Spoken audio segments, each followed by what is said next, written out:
Tere, mina olen Maarja.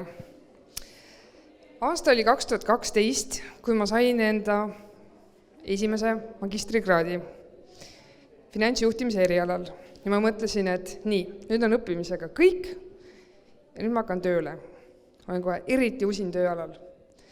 Läks mööda aastat 2 ja ma tabasin ennast mõttele, et igav on. Nagu, kas see oligi kõik? Aastal 2016 jõudsin ma veendumusele, et ei, nii ei saa. Minust peab saama uuesti üliõpilane. Aga mida õppida? Mis oleks see eriala, kus minu panust on vaja? Kus mina saaksin ennast proovile panna? Mis oleks minu jaoks väljakutse? Mida oleks vaja suuremal seltskonnal? Mida oleks vaja Eestil? Õpetajaid on vaja. Õpetaja. Okei. Aga milliseid õpetajaid oleks vaja? Põhikooli õpetajaid. Okei, põhikooli õpetaja. Aga mis eriala võiks anda? Valiks midagi keerulist. Võtaks matemaatika.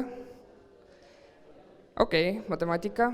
Midagi võiks olla huvitavat ka. Midagi, mis oleks innovaatiline ja põnev iseenda jaoks. Võtaks informaatika. Ja siis mina jõudsingi arusaamale, et minu eriala võiks olla põhikooli matemaatika ja informaatika õpetaja. Ja Tartu Ülikoolil on selline eriala olemas, mis sobis täpselt minu jaoks, mille sain mina enda jaoks kokku luua. Põhikooli mitmeaine õpetaja. See on eriala, mis võimaldab näha, kuidas on ajas muutunud kool, kuidas on muutunud see, mida koolist oodatakse ja loodetakse, kuidas on haridusmaastik muutunud.